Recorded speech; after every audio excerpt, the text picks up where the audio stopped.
What's going on, everyone? Scott here. Welcome back to the channel. So, Michigan State wins the first game of the 2024 season and the first game of the Jonathan Smith era, but it was anything but pretty Friday night in Spartan Stadium. Multiple turnovers, double-digit penalties.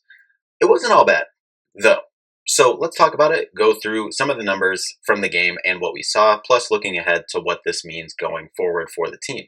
First, if you could, though, hit that like and subscribe button down there for more Michigan State content all season long. So the final score, 16-10 Michigan State, and all of that scoring for Michigan State came in the first half.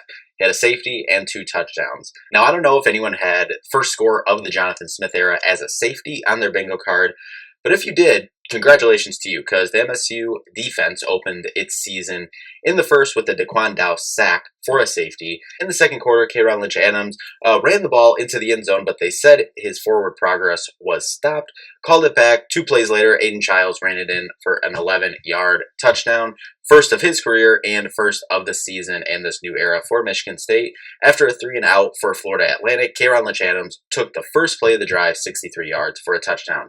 All looked good. A slow start, kind of what we expected, but now things were rolling. Well, Florida Atlantic was able to bounce back with a field goal before the end of the half, and after a missed field goal and a punt on their first 2 drives of the second half, they scored a touchdown to make it a 6-point ball game. MSU was able to hold on and win with the defense the rest of the way, and Florida Atlantic had a couple chances there to get within a field goal or take the lead, as well as it was 16-10 there, and they had the ball a handful of times to go ahead and go score, but the defense was able to hold up and keep the score that for the remainder of the game. MSU actually did on offense have a chance to go up 2 scores, kick a field goal to make it 19-10, chose to go for it on 4th and 1, but they did not get it. And I don't mind the call, the execution. In post-game, Jonathan Smith said that was maybe a little bit aggressive, but he was trying to preach to his team how much big a difference there is between 7 points and 3 points.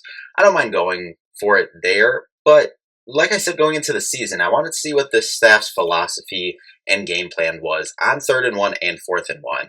Wanted anything but inside zones or dives up the middle, and well, the 2 4th and 1s that we got, they were both runs up the middle. The first one, you got lucky. They had to review the spot. They gave us the first down on that one. The second one, you got stuffed for -2 yards. So would like to see a little bit of change that, maybe some more variation. Not going to freak out about that yet.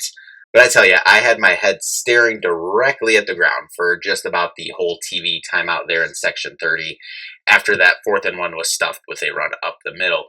So there was obviously good and bad from this game. So let's go through the bad first. Listen, Aiden Childs knows he didn't play his best. We all know that. We all watched the game. Came to the pressure immediately, took full responsibility for the whole game, which I love to see, especially new starter, 18 years old, true sophomore, obviously his first start, taking responsibility for everything, saying he's got to be better. That's why he's a captain. So I loved seeing that. Him and the wide receivers were just a little off.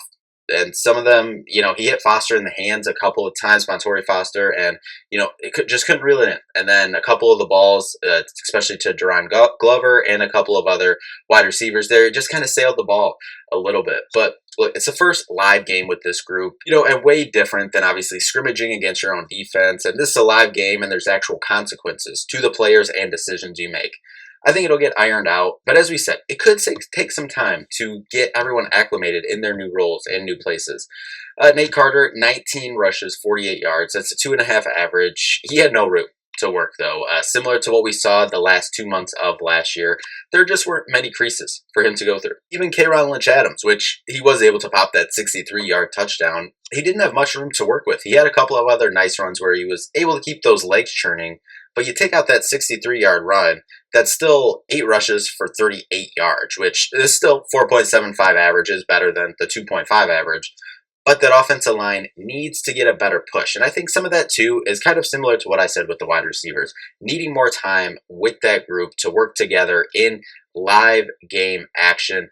I think it's a work in progress. I think the whole offense will, in general, be better for the whole season. But I think it's a work in progress. In live games, in live reps, with Childs and the wide receivers. That's wide receivers, tight ends, running backs out of the backfield. It'll take a while to get that all. And same thing with the offensive line. They said it, the coaching staff said it multiple times leading up to the first game.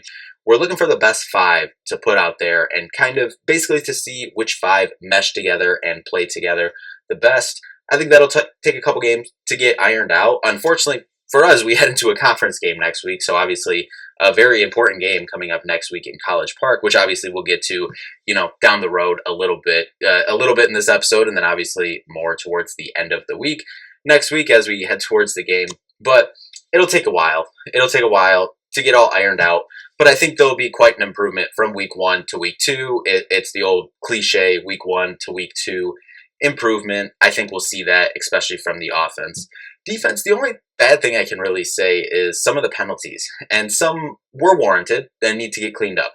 The horse collar, like Coach Jonathan Smith mentioned post-game, the targeting on Spencer that was clearly targeting, all the other ones that were called, they were not penalties. The late hits that the referees and the officials were calling, no, that's not on the defense. That's on the Florida Atlantic quarterback, that he was sliding so late. And, Coach Smith kind of walked through a post-game when he was asked about this. It's like, when your player is already, quarterback's running, and your player is already in pursuit and going to make a move to tackle, as Coach Smith said, you're taught to go low on the quarterback when he's running.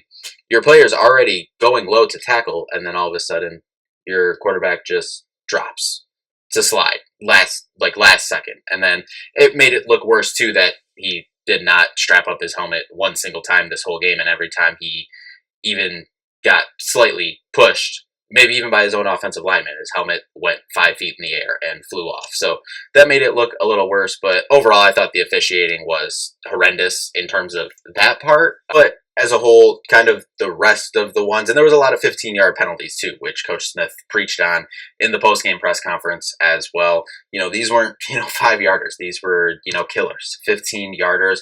A lot of that can be cleaned up. Obviously, some of that is out of your control, but the ones that you can control, that can obviously be cleaned up going forward. On to the good. The defense as a whole, I thought, was solid. FAU isn't, or Ohio State, Oregon, some of these really good offenses that you're going to face here in a couple weeks and down the line. But the defense as a whole looked good, and I felt like made progress. They forced 2 interceptions. They got 7 sacks, 10 tackles for loss. As I said, this isn't Ohio State or Oregon's high-powered offense, but we still saw some positive things out there. Angelo Gross played well in that cornerback role. Nakai Martinez at the safety position especially got a lot more run there with Malik Spencer getting ejected in the first half. Chris Bogle, I thought, looked incredible. 1.5 sacks, 2.5 tackles for loss. I think he can have a special year coming off that edge. The linebacker core as a whole, as I said, the most stacked room on the roster, played good. Cal Halliday, Jordan Turner, Jordan Hall, Wayne Matthews.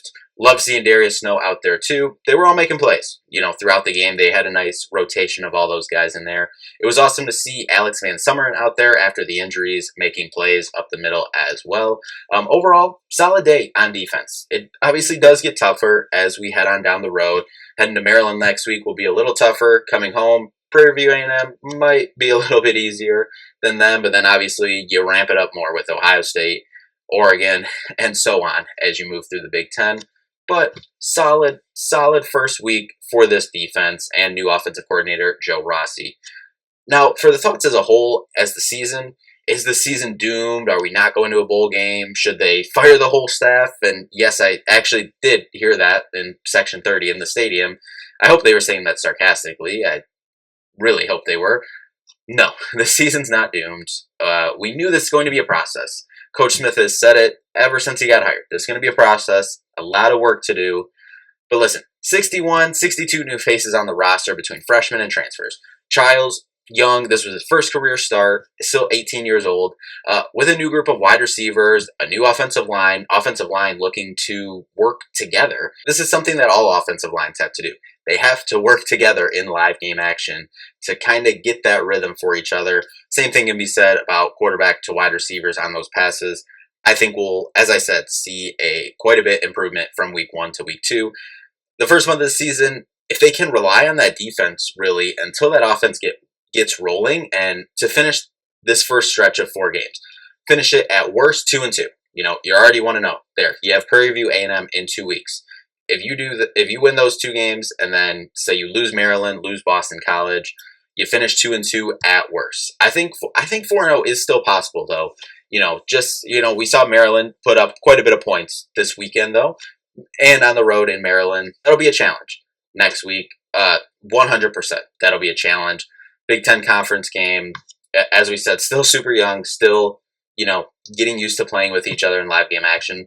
But I'm not saying it's out of the realm of possibility that they lose that game. Then Boston College, too. You got a new staff there as well in Boston College. So that's a game that you possibly can win as well. So 4-0 still possible. 3-0 is probably the betting favorite, if I had to guess right now, in terms of the majority of the fan base or college football world. But if you can rely on that defense to get that offensive cohesion before you run into those buzzsaws, especially that back-to-back Ohio State and Oregon right there, rely on your defense to keep you in the game and then, hope that the offense makes enough plays to help you win that game. And you should just keep improving this season. And I think you still have a chance against Iowa in October. Yes, we saw them put up 40 points on Saturday. But look at last year. Close to winning that game in Kinnick at night. This one, obviously at home, in Spartan Stadium, homecoming. I think there's still a chance. Iowa will still probably be a 2-touchdown favorite in that game as of right now. But the last 4 are gettable as well, with 3 of the last 4 being at home as well. I still don't see any way this team does not make a bowl game. I'll knock on wood, but I personally do not see it with the talent on the roster. It'll take time. It might not look pretty. I still, before the season, like I said, if you watch any of my predictions for the season, I was 8-4. I said 7-5, 8-4, but I said I'll be optimistic, 8-4.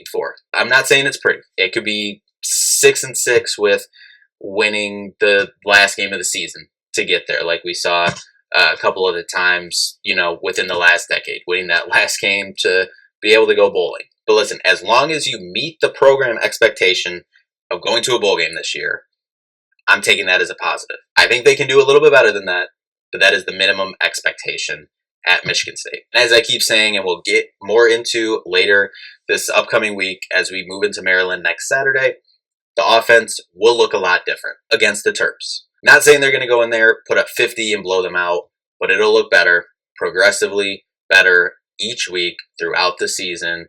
There's time. The offense will be okay. Aiden Childs will be okay. But overall, a win's a win, no matter what. It was amazing to be back in Spartan Stadium. Looking forward to seeing how this group responds next Saturday in College Park. But we'll be back in terms of Michigan State football on Friday for the Maryland game preview. But that'll do it for this one. Thank you all so much for watching. We'll see you in the next one. Peace out.